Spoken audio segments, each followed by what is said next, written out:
And thank you everyone for coming tonight on this really hectic week. It's nice to still get to be doing some of the work that I love the most, which is the work of interrupting oppression. What I hear a lot at the university is that a lot of students say that we spend the most of our time learning how to critique and problematize our culture and society, but nobody ever tells us what to do about it.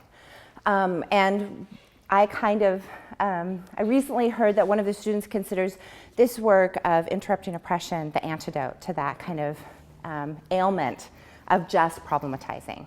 We do want to think of ourselves as activists many times and as people who can invoke some kind of change and use our own agency to co-create social change, so positive social change.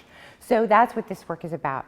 So I'm going to tell you a little bit about what we're going to do tonight, and then I'm going to talk about some of the strategies to kind of keep our space the healthiest and most functional it can be.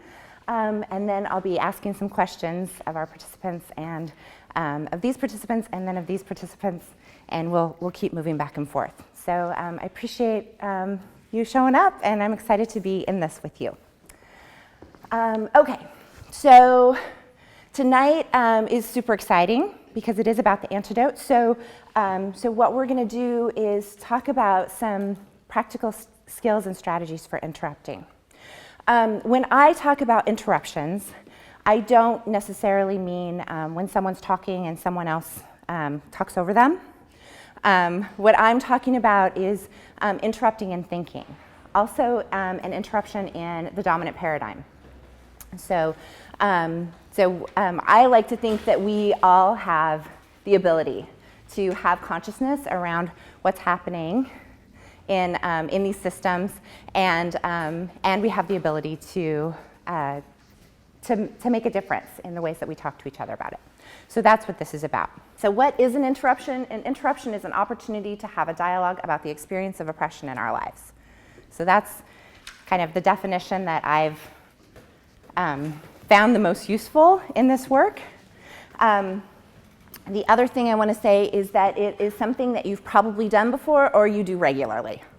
So I'm not here to teach you all about how to do something extra special that you don't already know how to do. I'm here to be in community with you around what strategies work best, where we get kind of, where we run into obstacles and barriers in doing that work, and how to really cement in our own consciousness the practice and the idea that this is what we do, this is our commitment to doing that, and it looks all these different ways.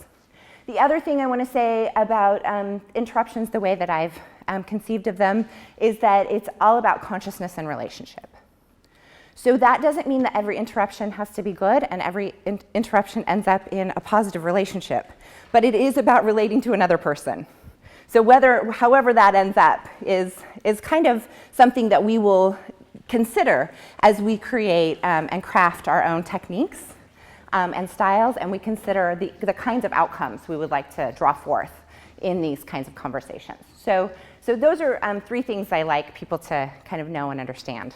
Okay, so the next thing I'd like to say is when we do talk about the concept of interrupting the dominant paradigm, we are often talking about something that makes us feel nervous, also vulnerable, also trepidatious.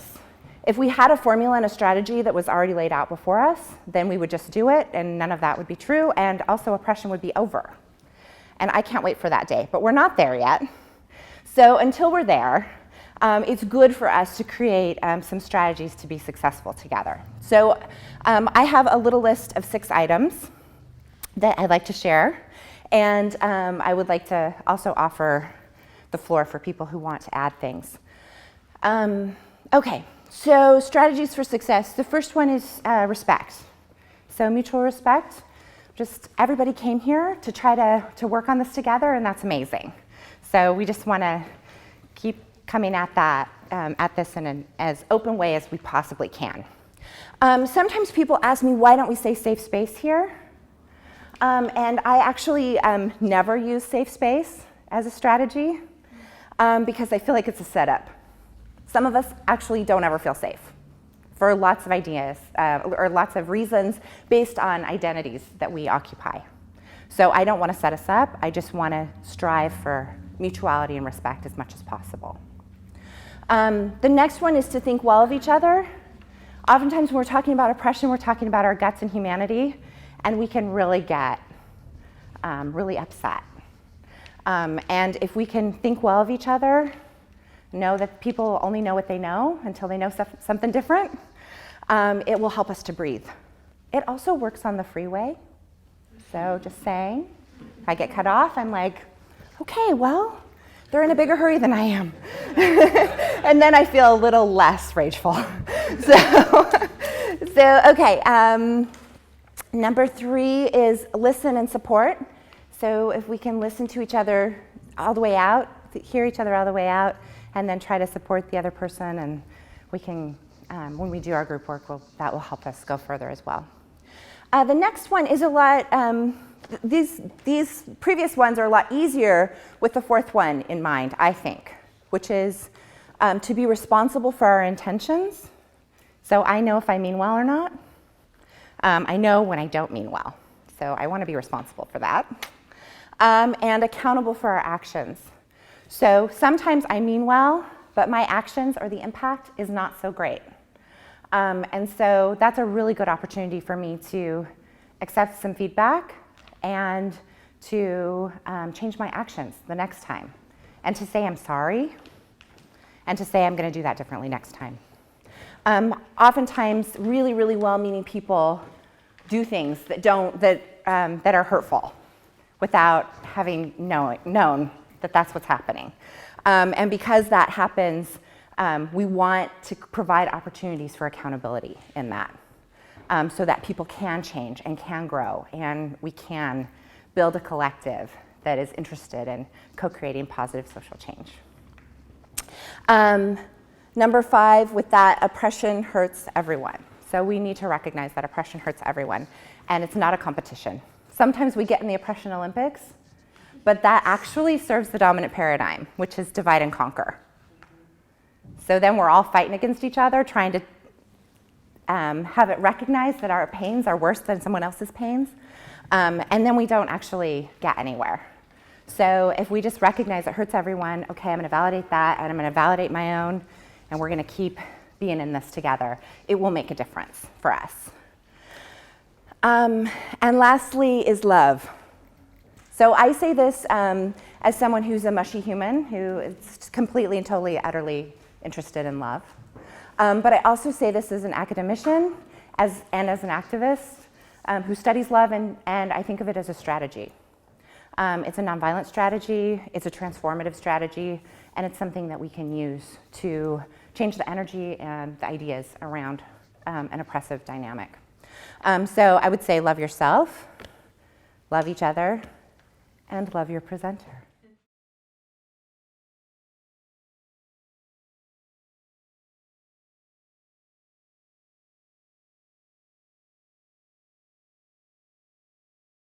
So I handed out a little worksheet. So it has some definitions. And these are some textbook definitions that, that are useful for us in many ways. They are also a little bit much. So, which is fine. I mean, it's not anything that we can't tease apart and make sense of, but it's also sometimes in a moment where we are having an opportunity to dialogue about the experience of oppression in our lives. There's all these feelings that come up, there's all these ideas that come up, there's a whole bunch happening in that moment. So it's really nice to be able to be like, okay, is this oppression or not oppression? What's happening here? And so this definition, oppression is a pervasive system of social inequality woven throughout social institutions as well as embedded within individual consciousnesses. This term encapsulates a fusion of institutional and systemic discrimination, personal bias, bigotry, and social prejudice in a complex web of relationships and structures that shade most aspects of life and society. That's a lot. So what I like to do if I'm trying to understand if something is oppression or not is I like to just kind of apply this lens. So embedded in this definition are these three big ideas. One is that is this moment of conversation, is it the way that I know that whether it's supporting oppression or not, is this idea institutionalized? So is there a systemic and systematic pattern that runs through all 5 institutions of society? So the 5 institutions are education, government, economics, religion, and family. Also, sometimes people use media and health as well. So is this conversation that we're having, is this supporting, this idea supporting an imbalance of power among these institutions? That's what I want to know. The other piece is if those two things aren't showing up for me in a very clear way, I also want to know if it's part of the national consciousness. So is this something that that we kind of, I always say that the national consciousness is the thing that we know before we know the thing we know. You know? You got that? So it's like all these little prejudices and biases and things that we don't even know that we have taken on until we really kind of pan out and examine them. Those are the things that I'm thinking of. So why is this important? Because this is kind of big and up here. Is that this stuff is often enacted in daily moments called microaggressions. And microaggressions are brief, commonplace, daily verbal, behavioral, or environmental indignities, whether intentional or unintentional, that communicate hostile, derogatory, or negative slights and insults. And we can have a gazillion of them every day. Technical figure. So many of us in our identities can experience multiple microaggressions every single day. And because that is happening, that has a really profound effect on the way that we feel like we get to show up in the world and the way other people around us feel like they get to show up in the world. How much agency they feel like they have, how much right they feel like they have, how much goodness they feel like they have access to. And so I feel like we can figure out how that's showing up, have some conversations about it, and then we can change the way that we talk to each other, which will start to help shift that dominant paradigm. Gandhi used this notion of right thought, right speech, right action. And so I feel like our opportunity of interrupting microaggressions is in order to influence oppression in a positive way, meaning dismantle it, change it, is that same path. So we start to examine our own thoughts, we examine the ways that we speak to each other, that's that interruption piece, and that informs our actions. It informs the choices we make with the things we buy, the people we talk to, the jobs we take, the people we hire, the policies we make, all of those things. So we think it, we speak it, we act it. That's the idea. So we are also socialized to support and perpetuate microaggressions, to support and perpetuate an oppressive system, unfortunately. So it's important, I think, for us to figure out what's happening there when we could have the opportunity to say something and we don't, and what's happening there when we do have the opportunity to say something and we do, and it goes really brilliantly, and when it goes really terribly, and all of the nuances that accompany those moments, and how we can strengthen our ability to be in those moments together, collectively. So that's what our work is about tonight. So let's talk a little bit about how it feels, because my assumption is that we've all done an interruption before. Are we clear about what an interruption is? Yeah? So opportunity to dialogue about the experience of oppression in our lives. So we're going to talk about a little bit about some of the feelings, because I think this is, I'm a feely person, so that's part of it. But I also, I'm constantly trying to ask myself, okay, why didn't I just do one? What was that about? How was I feeling? What happened there that I missed that opportunity to have that dialogue about the experience of oppression in our lives?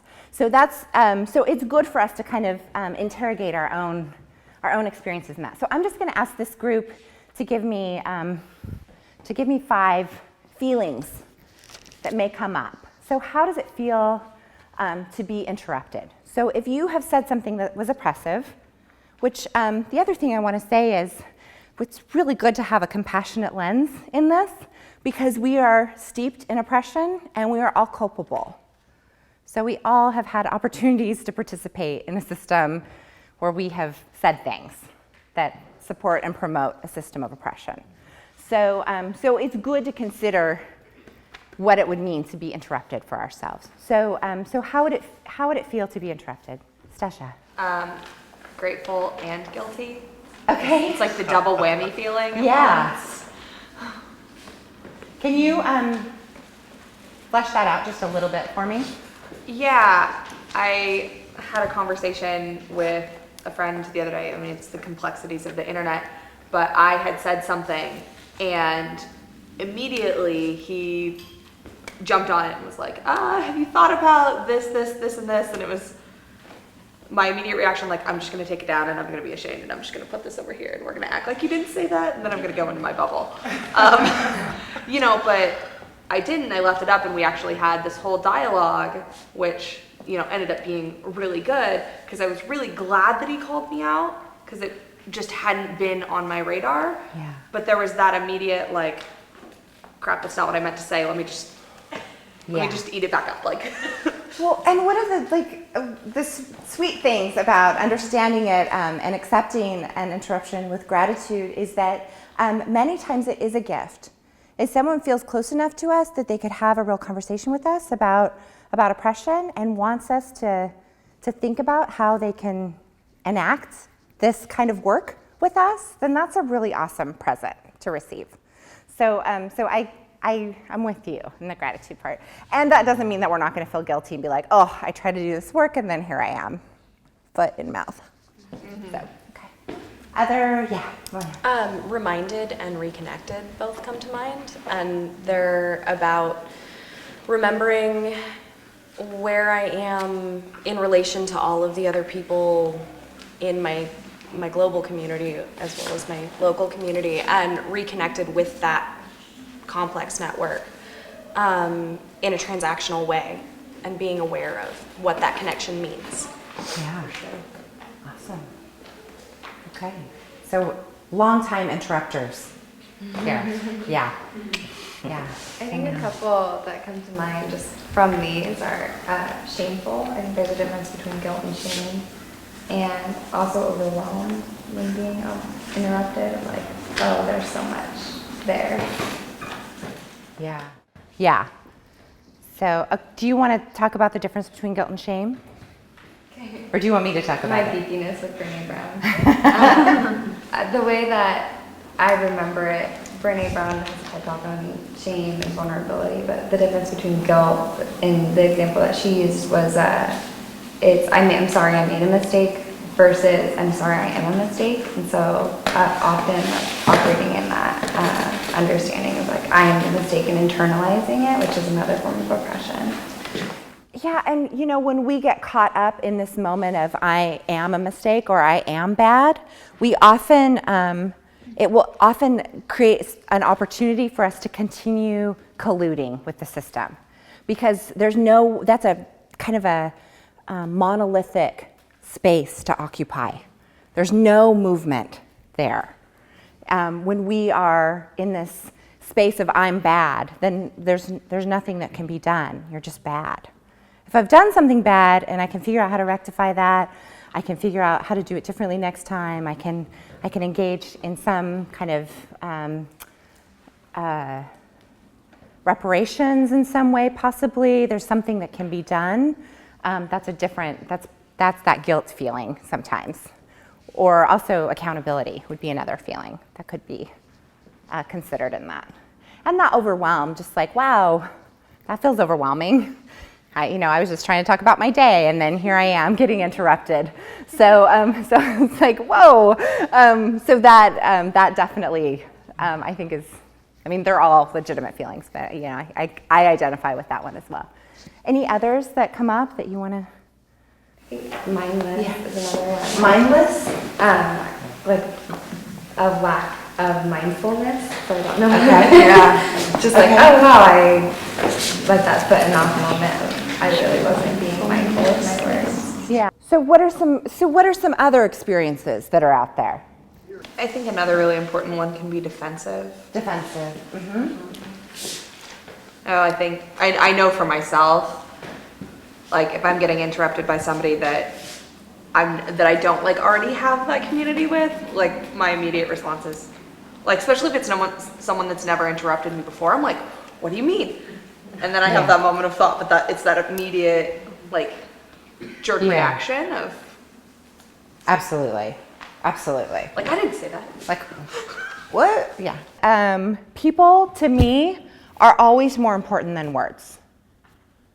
They're just like, if we have to have hierarchies and I need to rank things, I always put humans, before a label or a word.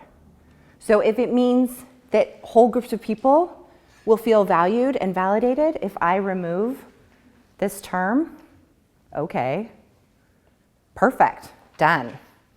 So that's kind of often my response when I'm having that moment of being kind of bewildered and enlightened simultaneously. I'm like, okay, that's a good way to think about things, because we do get attached to different terminology and different ideas about how we frame things and talk about groups of people, and if I can remember that, then I'm far more grateful and enlightened in these moments.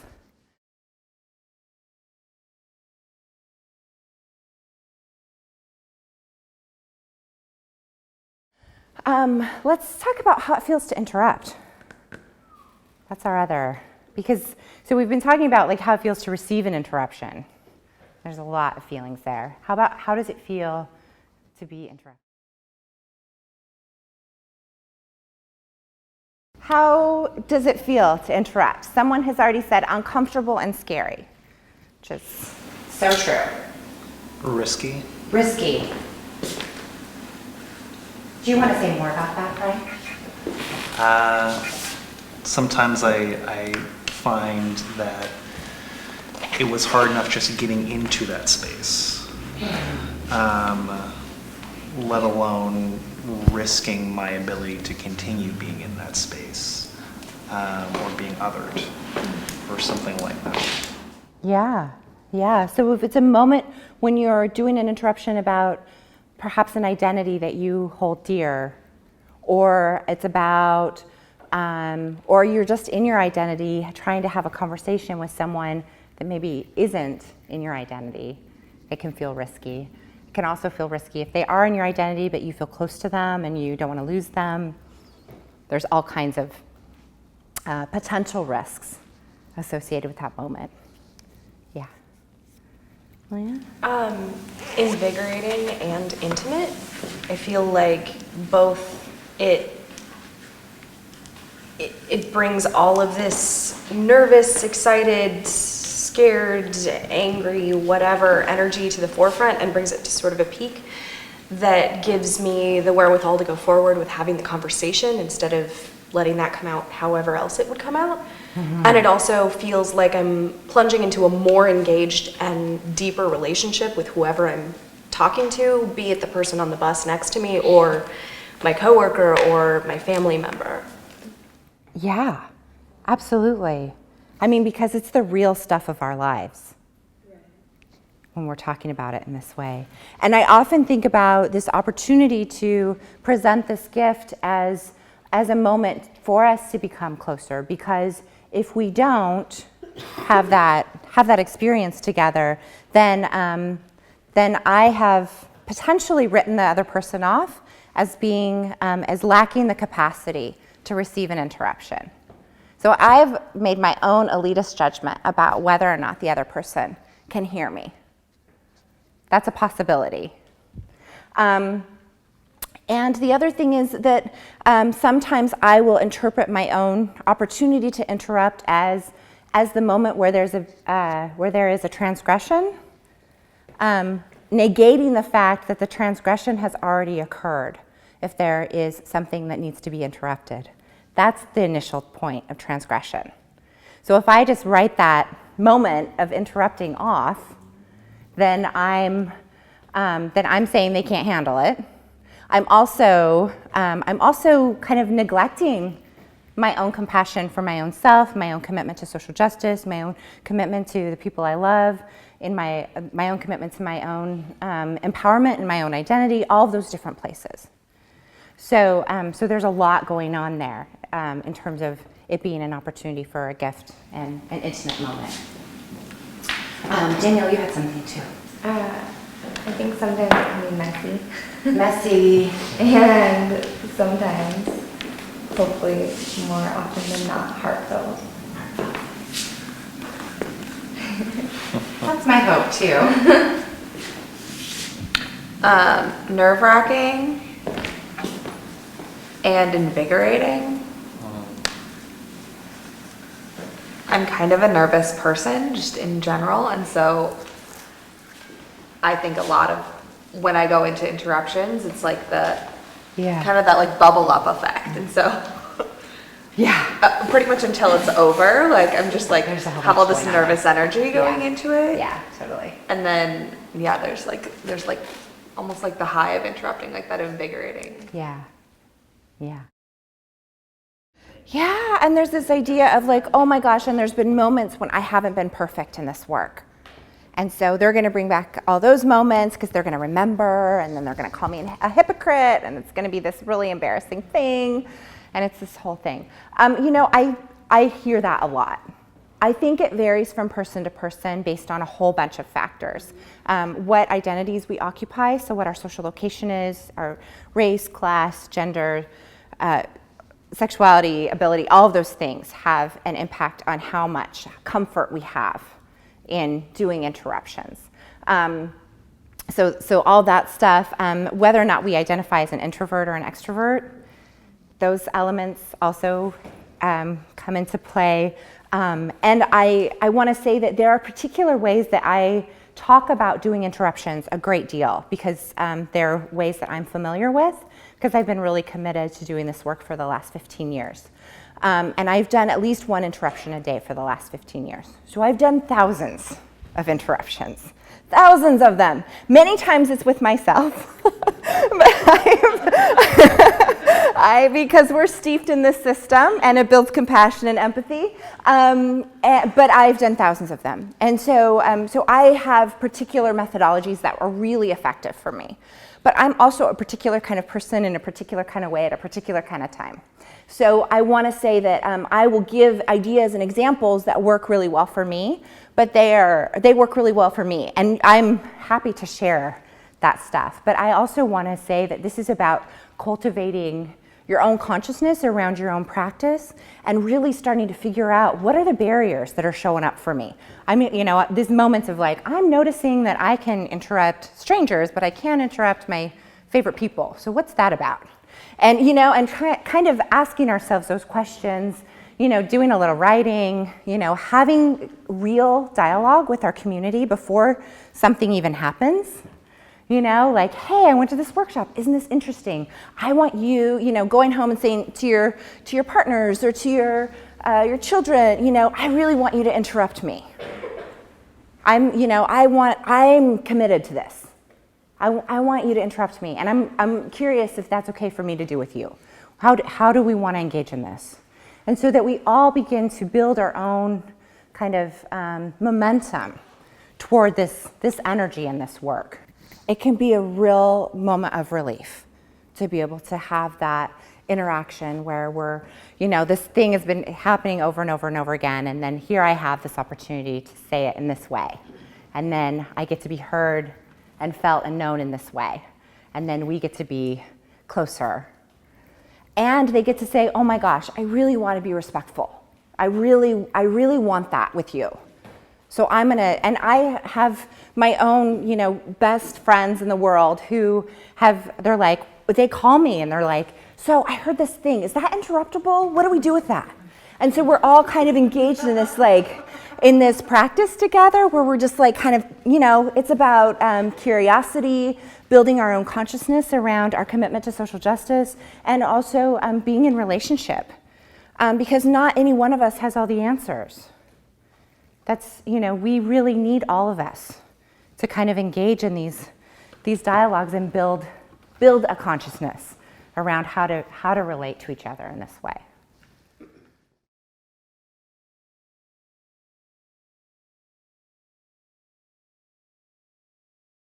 And I want to say that, I'm here to create opportunities for us to think about interruptions with the kind of delicious, juicy, fabulous outcomes that we want. Where everybody's connected and not corrected and feels with it and really on it together. But I have intentionally held on to the term interruption because it's this kind of phenomenon runs the gamut. There's a lot of different moments where an interruption will be super angry, and the thing we need to say is hard, and the other person is not going to hear it in a way that we want them to, and it's a very profoundly yucky moment. And so I have that in the terminology so that we have room for this the kind of spectrum, the vast spectrum of those moments. And my hope is that we're all considering what our own practice is in this. Some of us are really frank and assertive, and we're just listen, we don't have room for this. We know people like that. Others of us, I often use what I call the ham sandwich method, which is, it's only because I don't prefer ham, but I love bread. And so I say something kind and validating and delicious over here, and then I say that the thing that I think is going to be hard about what's oppressive over here, so the ham, and then I say something kind and validating and affirming over here. So I kind of sandwich it together. That's a method that I've used very frequently and it's been very effective.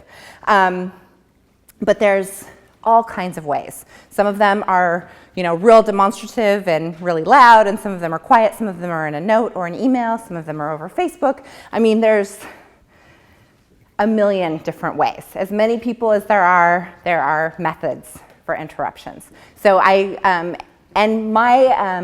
job isn't necessarily to judge all of the ways, but to say, let's get really conscious about the possibilities, and let's think about cultivating our practice so that we're following through with a commitment to do this, and we're finding other people who are also committed so that we can continue to be in community around that commitment.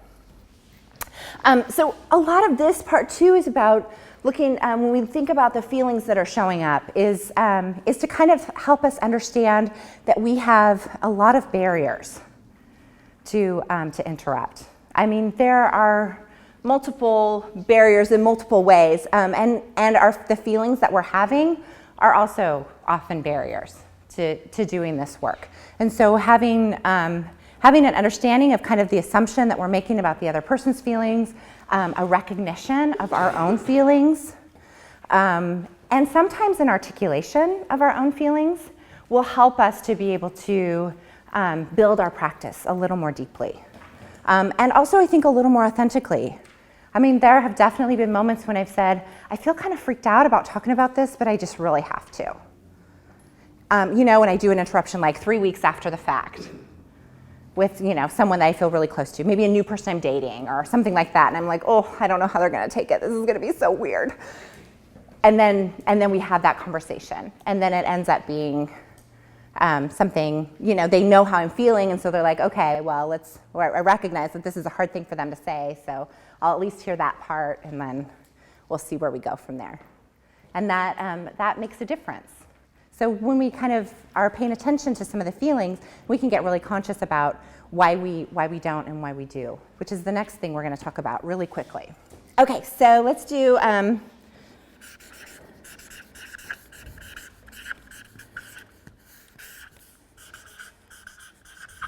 So if I can hear from our fishbowl about why we don't interrupt. Why don't we interrupt? Because it makes us vulnerable in that situation, which is both an asset and a deficit. Yeah. Similar and yet different from that is that it's dangerous. You know, it can be dangerous. I know a lot of the time the situations that I don't interrupt are the ones that are actually physically dangerous, or, you know, this is my boss or my boss's boss, and this could either make work really awful or I could lose my job or things. Yeah. Those situations. Yeah. And I think it's really important to clarify here that this work is not about saying, like, every single time you have the opportunity to interrupt, you must do so. It's about kind of assessing what's happening there and then considering your own practice, what will be the best strategy. Sometimes it just means being like, oh gosh, I wish I could interrupt, and I'm gonna go home and talk to people I care about what that would look like and what that means. And really assessing the difference between discomfort and being unsafe. Many, many times, because of all of these intense feelings that are showing up in these moments, we will kind of conflate those notions of being unsafe and being uncomfortable. And it's really important for us to kind of get clear about, okay, am I actually unsafe? So it's my boss, it's my livelihood. They don't really like to be talked to about this kind of stuff. Okay, note to self, that is what I would consider an unsafe moment. Our livelihoods are important and we need to maintain them. We might choose to look for another job or try to figure something else out. But that's an important distinction to make. There are other times when we're just like, oh, I just feel uncomfortable. Oh, that must mean I'm unsafe, so I'm not gonna do it. If that's the truth, we probably would never, ever do an interruption, because the vast majority of interruptions are uncomfortable. So that's another piece of that consciousness that's important, I think. Why else might we not interrupt? Uncomfortable should probably go on the list since we just talked about it a lot. Okay.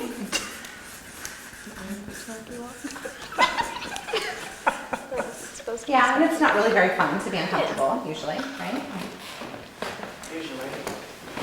Being unsure, either of how to interrupt or unsure if the situation is interruptible. Yeah, so being unsure. That moment of like, oh, I don't know if I'm an expert on this material, therefore I have no right to say anything. So that's absolutely a reason that many people don't interrupt. They think, oh, I don't have the perfect articulation of this phenomenon. So therefore there's no way. And I do want to encourage people to give themselves some breathing space in that, and notice that that is part of the dominant paradigm, saying you have to have the perfect intellect and the perfect words and be in the perfect way in order to have this perfect moment of an interruption.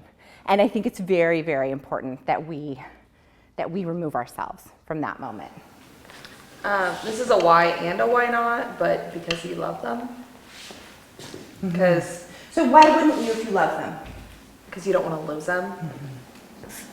Like if it's one of those, you know, whether it's like there's those difficult situations that it may be a part of their identity, which doesn't mean it's not interruptible. But that still makes it makes it risky. Yeah.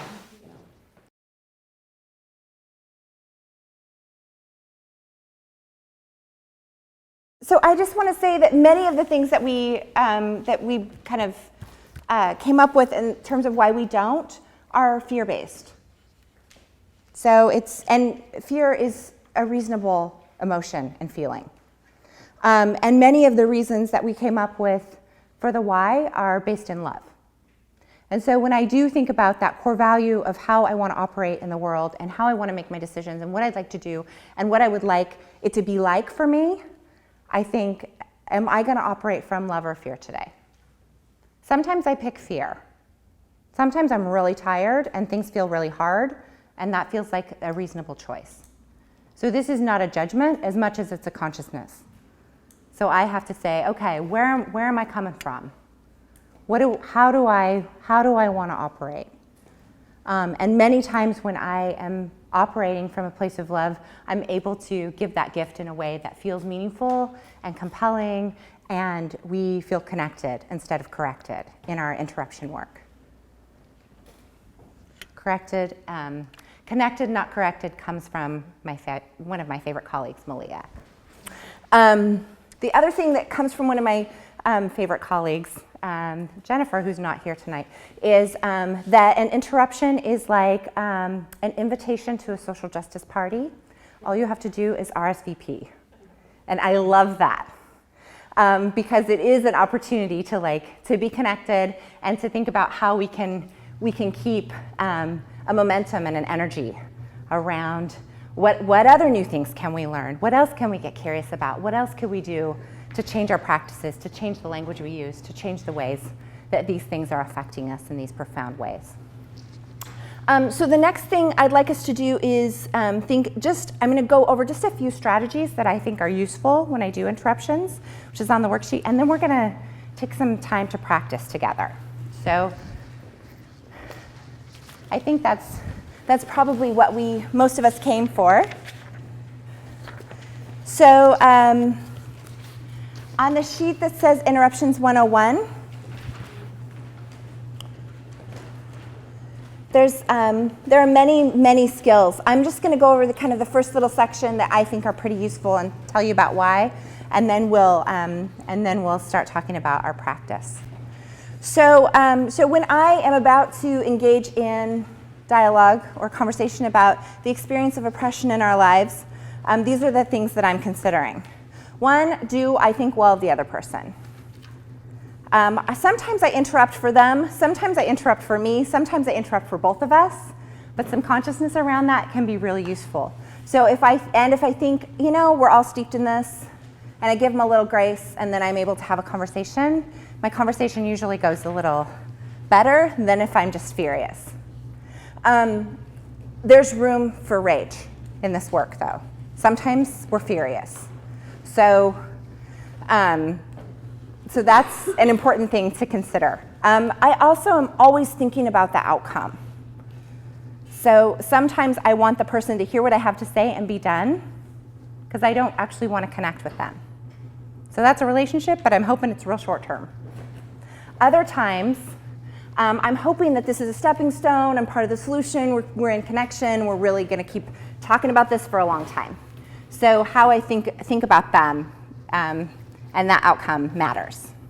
I try to be patient. I try to know my objective and stay on track. So if I know that I would like to interrupt this thing, then I can often just say one sentence to interrupt. I don't necessarily have to give a whole lecture about it. And that can be really helpful. Sharing new information. Many times people don't know. So they've never heard of this idea, or they've never heard of the ways that this affects people, or, it's just new information. So just to say, hey, I just want to offer another perspective. I just want to give some new information here. See if we can incorporate this into our ideas that we have, and see what happens. If we're just curious, we're in relationship, and we're using our consciousness. Demonstrating leadership skills. Lots of us are in spaces where we have some kind of leadership position. So, and I think of that very broadly. I mean, I'm a mom, so I'm the leader in my house. I'm also a teacher, so I try to be a good facilitator of those spaces. So there's a lot of different spaces where we are leaders. And so to have some skill set and to set an example and to take that to heart will matter in our practice, because people will hear us in a different way. Being aware of our nonverbal communication is important, like was offered earlier, kind of like our silence says a lot. So if we turn our back to someone, that might be a good interruption. It might be maybe a sad one. It might be a hard one. It depends. So we can think about what our bodies are doing when we're trying to have that conversation. That will help our work. Dialogue, asking some questions and having the other person talk back makes a big difference too. So we can have a conversation about it. That will help the practice. follow our instincts. Sometimes the thing that was said isn't oppressive, but we're on such high alert, given our commitment to social justice, that the thing wasn't oppressive at all. So to be able to just ask some questions and think about it together is the right thing to do, but remembering that it's not about being right helps us to just get curious and keep having those conversations. So if we're not committed to like, oh, I have to be right, so I have to make this thing oppressive that they just said, even though it wasn't, that gets us all tangled up sometimes. So if we're just curious, we ask some questions, we have some conversations, we can get somewhere. Always, always, always be interruptible. That's another piece about being a leader and about being a role model and about being in community, is that we are able to receive interruptions. We're also able to interrupt ourselves. There's a lot of language that one of our colleagues here tonight said that ableist language is something that we kind of have a lot of in the ways that we speak to each other. And I am like really working on that. So I'm kind of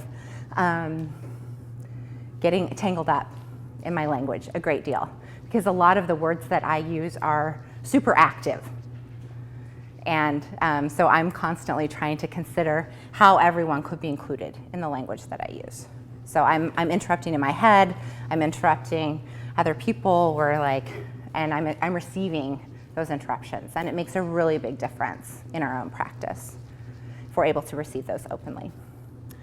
So there's a bunch of other ones too, but we're not going to go over those. You can just kind of like use them and think about them, and also add your own, because everyone has great strategies, I'm sure.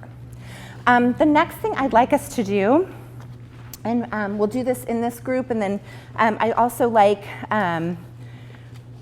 everybody in here to turn to, maybe get in a group of 3 or 4, and I'll give you instructions, and then we'll kind of get into groups.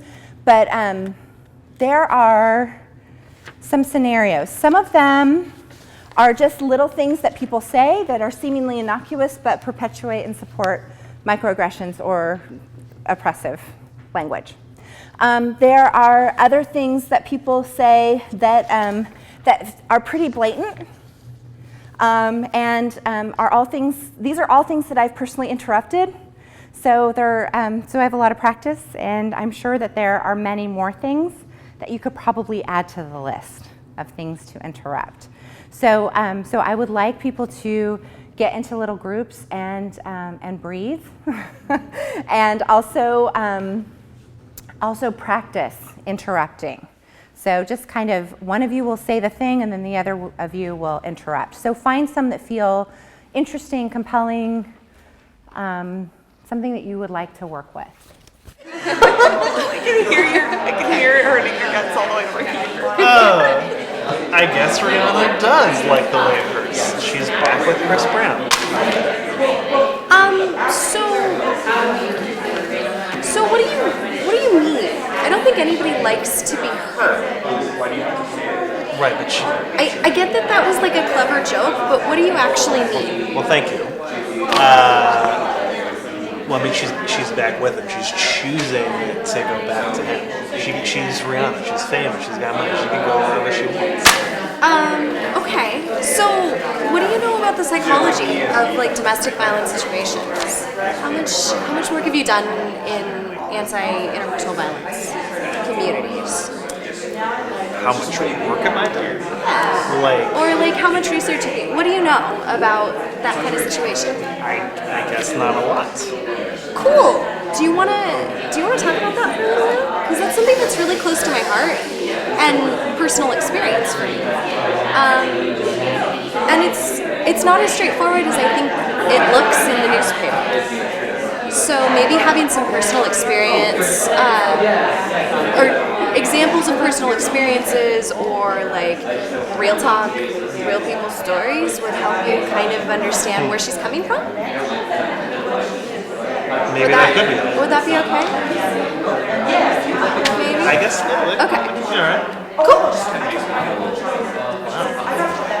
Solid? It's hard. It's so gross to be the person saying the gross thing. So nice. Yeah. That's so Good job. Was really? Good job. Because it's really God, I need to quit high-fiving with one hand. Oh, honey, don't hurt Is yourself. it?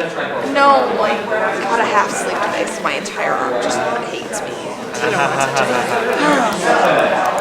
Okay. I know. I think it was really solid. Well, and also, like, recognizing that half the purpose of saying that was to make a pop culture reference. Like, it wasn't even about what they were trying to say. They were just trying to make the reference and be awesome. And I'm like, all right. I mean, like, I see that. Well, we gotta go somewhere else. Right. For sure.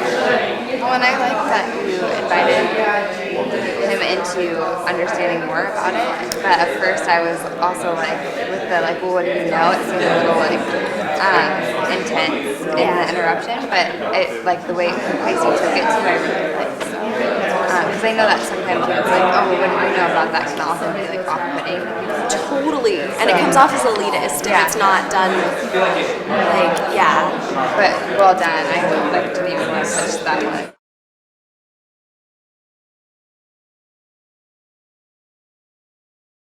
So I just want to ask if there are questions or concerns or things that came up in your strategizing, in your practice. I think being able to take some of these situations and being able to, you know, like we took ones that we were kind of struggling with, or I brought one up that I was struggling with, and being able to like problem solve that and have somebody else play the person that was interrupted. Like, what would you do? I don't know what to do with this.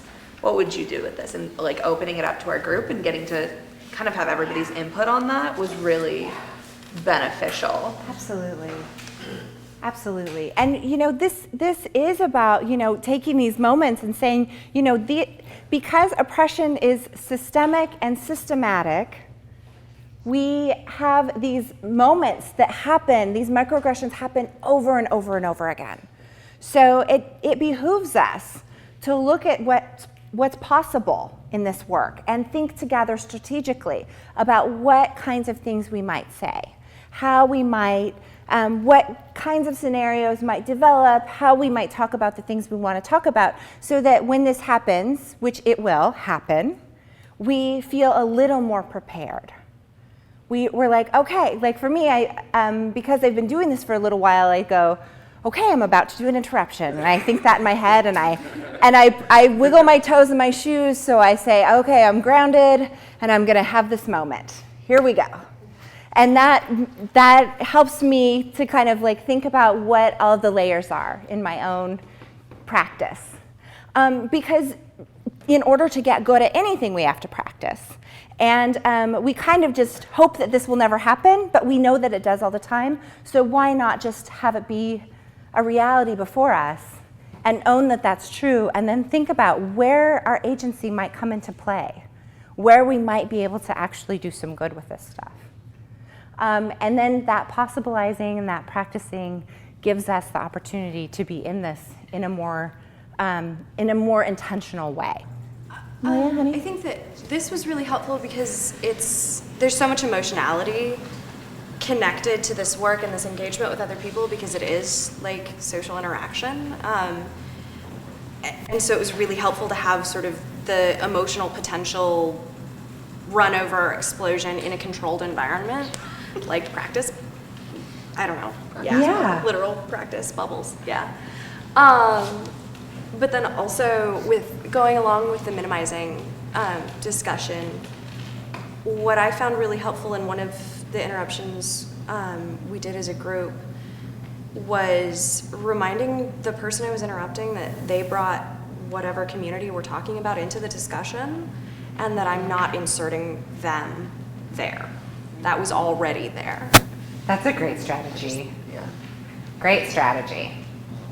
So does that make sense? So the strategy that is offered is around when people are like, what are you even talking about that for? Kind of like, I don't even know what you're talking about.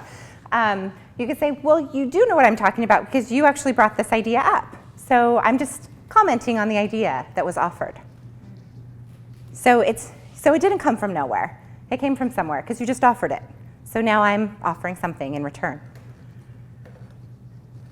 So kind of So there's ways of kind of logically organizing our own anxiety in some cases around these moments as well, which can be helpful.